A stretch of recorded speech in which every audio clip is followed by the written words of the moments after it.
بسم اللہ الرحمن الرحیم۔ آج کی ویڈیو کا موضوع حضرت سلیمان کی کرسی اور تخت ہے۔ بیان کرتے ہیں کہ جب حضرت سلیمان علیہ السلام نے فیصلہ کے لیے جلوس کا ارادہ فرمایا تو شیاطین یعنی جناتوں کو حکم دیا گیا کہ وہ ان کے لیے ایک نادر الوجود اور عمدہ کرسی تیار کریں، جس کی صفت یہ ہو کہ جھوٹا مدعی یا گواہ اس کے دیکھنے سے تھرانے لگے۔ چنانچہ تعمیل ارشاد میں ہاتھی دانت کی ایک کرسی تیار کی گئی، جس کو جواہرات، یاقوت، موتیوں اور زبرجد سے مزین کیا گیا، اور جواہرات سے انگور کے درخت بنا کر اس کو گھیر دیا گیا، جس میں سونے کے 4 کھجور کے درخت ایسے تھے جن کی شاخیں چاندی کی بنائی گئی تھیں۔ ان میں سے 2 درختوں کی چوٹی پر 2 گدھ بنائے گئے تھے، اور اس کرسی اور تخت کے دونوں گوشوں پر سونے کے 2 شیر تھے، جن کے سروں پر سبز زمرد کے ستون نصب کیے گئے تھے۔ اس طرح شیاطین نے اس تخت کو ایسے سخت پتھر پر رکھا تھا جس کے نیچے سونے کا ایک شردھا بنا تھا، جو اس تخت کو گھماتا تھا۔ چنانچہ جب حضرت سلیمان علیہ السلام اس کے نیچے کے درجے پر چڑھتے تھے تو وہ کرسی اور تخت اپنے اس تمام سامان کے ساتھ جو اس سے متعلق تھا چکی کی طرح گردش میں آ جاتا تھا، اور گدھ اور مور اپنے بازو پھیلاتے تھے، نیز شیر اپنے ہاتھ پھیلا کر دموں کو زمین پر مارنے لگتے تھے، اور ہر درجہ میں صعود پر یہی کیفیت پیدا ہوتی رہتی تھی، یہاں تک کہ حضرت سلیمان علیہ السلام بالائی منزل پر پہنچتے تو دونوں گدھ مشک و عنبر تیزی کے ساتھ تاج ان کے سر پر رکھتے،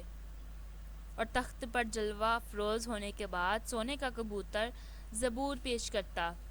جس کو لوگوں کو سنایا کرتے تھے۔ ان کے دائیں جانب علماء بنی اسرائیل سونے کی کرسیوں پر بیٹھے تھے، اور بائیں جانب معزز جنات چاندی کی کرسیوں پر۔ اس طرح حضرت سلیمان علیہ السلام فیصلہ کے لیے جلوس فرماتے تھے، اور جب کسی معاملے کی شہادت کے لیے گواہ آتے تو وہ کرسی ماں اپنے سامان کے گرد گردش میں آ جاتی تھی، اور شیر و گدھ اور طاؤس اپنے مذکورہ کام میں مشغول ہو جاتے تھے۔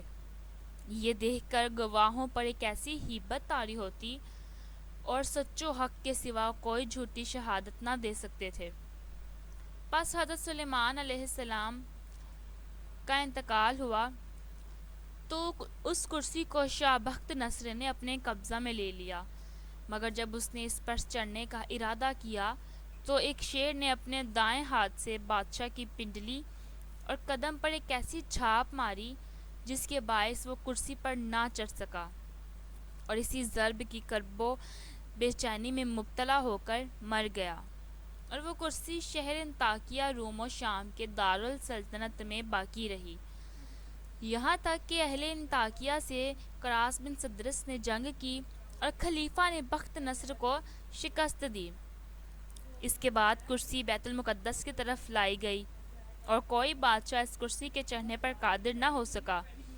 پھر اس کو صحرۃ بیت المقدس کے پیچھے رکھ دیا گیا،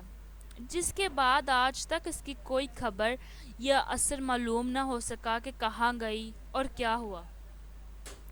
اس حکایت سے حضرت سلیمان علیہ السلام کی کرسی کی وسعت و ہیبت و دبدبہ اور انصاف کا پتہ چلتا ہے۔ اگر اللہ کی ذات اور قدرت پر ایمان مضبوط ہوتا ہے کہ اس کی مخلوق میں اس قدر رعب و دبدبہ ہے تو خود خالق کس قدر قادر مطلق اور رعب و دبدبہ والا ہوگا۔ اللہ تعالی ہم سب کو اس واقعہ سے سبق حاصل کر کے اللہ کی ذات پر یقین کامل کرنے کی توفیق عطا فرمائے، آمین ثم آمین۔ ویڈیو کیسی لگی آپ کو کمنٹ کر کے لازمی بتائیں، دوستوں کے ساتھ شیئر کریں، اور چینل کو سبسکرائب کرنا مت بھولیں، بیل آئیکن پریس کر دیں تاکہ آپ کو آنے والی ہر ویڈیو کا نوٹیفیکیشن ملتا رہے۔